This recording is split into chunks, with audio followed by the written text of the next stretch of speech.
Hello, everyone. It's Mark Sargent, and this is my take on Joe Rogan. Yep.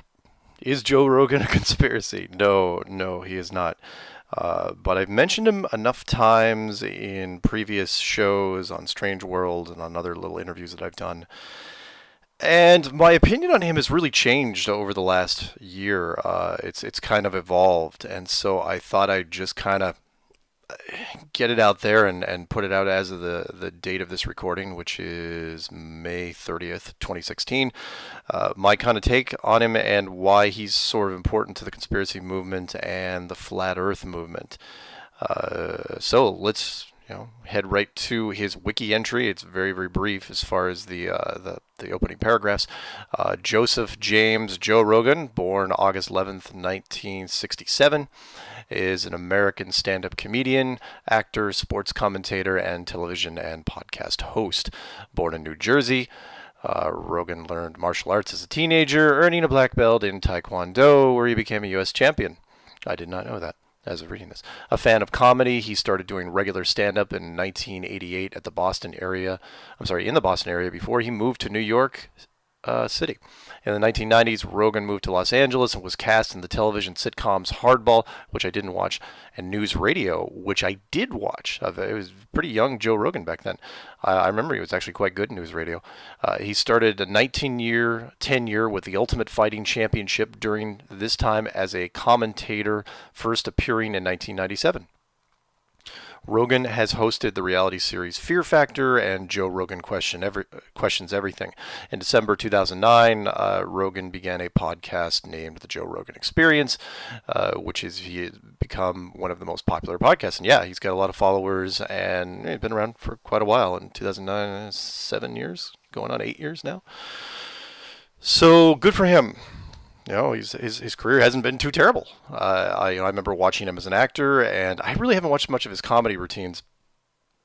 The people that are from Jersey that do comedy routines or East Coast, I don't know, they're a little harsh compared to other groups. But I wanted to talk about him briefly because if anyone knows me and anyone knows what I've dealt with when discussing lessons learned, and we'll get into life and lessons learned in another segment, but Joe used to be, and they don't talk about this, interesting enough. I look through his entire bio here, personal life, advocacy. Nothing, by the way, in his wiki thing talks about conspiracies at all. I mean, yeah, there's Joe Rogan Questions Everything, and in fact, I should probably click on that real fast and see if he talks about it. Joe Rogan Questions Everything was an American television series that premiered in Sci-Fi in 2013. The series follows entertainer and stand-up Joe Rogan and co-host Duncan Trussell as they look into paranormal and extraordinary mysterious subjects like Bigfoot, psychic ability, and UFOs. The show's form is based on a presentation of the topic following up of interviews with experts and members of the public and claim anecdotal evidence for the cases, blah, blah, blah, blah, blah. And, it's a pretty short entry. So here's the deal on Joe.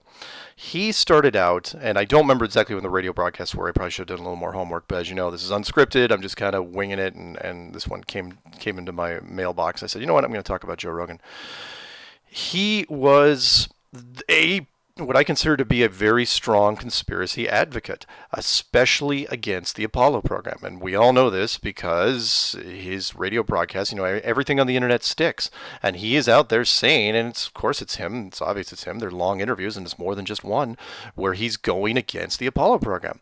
And he's going against it with such conviction that he was winning sort of pseudo debates. So if he was going up against scientists or people that were into debunking stuff, he was winning just on his conviction alone. I will say this about Jersey guys and East Coast guys: when they get their head behind something, nothing's going to tear them away. They're like a pit bull, and he.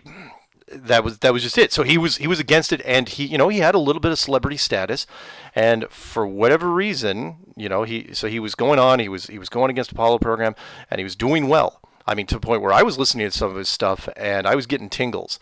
That sort of thing where someone's got so much conviction, it's like he's just beating them down, and he's taking these all things in the debate world, all things being equal, usually the person with the most conviction, the most passion wins, because you feel that they want it more. I know it's kind of a sports analogy, but it's true. They want it more, and he did.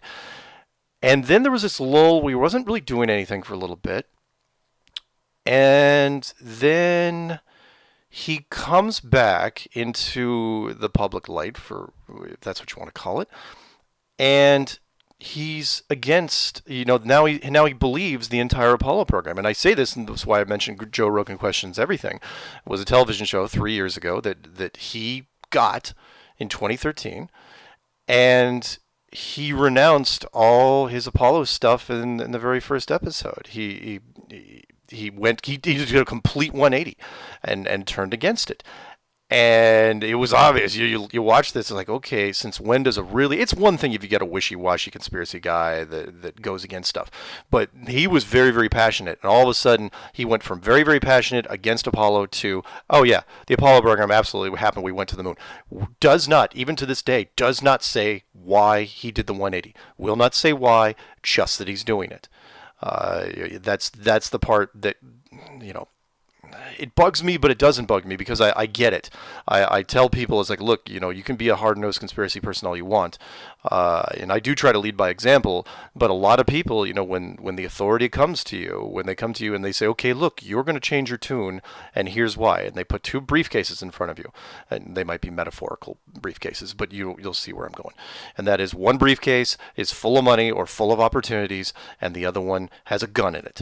Or a gun that has somebody else's name on it, somebody that you know, like your wife or your daughter or your second child, that sort of thing. It may be a veiled threat. It may not be a veiled threat. The line from Capricorn 1, the movie, which I love so much, where the astronauts are given this choice, and the astronauts say, what if we say no? And the guy that's with the briefcase is going, don't say no. He's playing it as light as he can, but that's the choice. They give you the carrot and the stick at the same time. If you're going to try to convince somebody, you don't threaten them and you don't bribe them. You give them a choice, because with the choice, at least they have some sort of sense of free will, even though that free will is very, very limited. So was Joe given this chance? Probably. I'd be willing to bet money on it, because all of a sudden he has this little period, and he comes back and he's given this television show. Now the show only ran for a year in 2013. It only had 6 episodes, but at least he got it. It was given to him. They gave him a chance. It's like, look, we'll give you a show on the Sci-Fi Channel, or give you the opportunity to talk to producers that get you a show, whatever it is. The opportunity was given to him, and then they said, well, we're not going to make you a star or anything, but we'll give you the chance. If you have talent, if you have really, and you're in the right place at the right time, maybe you can go someplace with this. And after that, maybe they helped him, the follow-up thing with the podcast, maybe helped him, boost ratings. Who knows? Who knows? But he had to toe the line. And to this day, as of the recording of this right now, he still doesn't. He still won't go against the Apollo program. He's absolutely, but he will not say why. That's the giveaway. He will not say, which is why I will never ever be on his show. Not because he won't ask me, but because he could never ask me, because that'd be my question even before we get there in the production meeting. I'd go to him and I'd say, okay, I got one question for you, which is, why the turnaround? Why'd you turn? Why do you believe in Apollo right now? Because you cannot. He was so against it. If you listen to his stuff, especially if you want to listen to a great little YouTube video, it's called the Joe Rogan Mystery. There's other people that have compiled some of his other stuff, but you listen to it and you go, oh yeah, that guy's never going to change, and he did, but he didn't say why. So, can you blame him for that? Maybe. I mean, at the same time, what would you do? It's different for me. I don't have a wife. I don't have kids. Never was married. So my family and I don't have any nieces or nephews or anything like that. So threats to me, I've told everybody, it's like, look, take me down if you want. There's nothing you can. Plus, I wasn't really looking for fame. It was easier for him to go after him because he was in that genre. He was in that the circles he was in. He was in the acting circles. He was in the comedian circles. He was in the fighting circles. I mean, he was in the entertainment business, and it's easier to go to him because that carrot is awfully shiny if you're in the entertainment world. So don't come down on him too hard. At the same time, I call him out as a cautionary tale. He is a warning sign on the conspiracy road. So I'm not giving him a pass by any stretch. He still took the carrot. But don't from your armchair, say that you wouldn't take the carrot, because you might.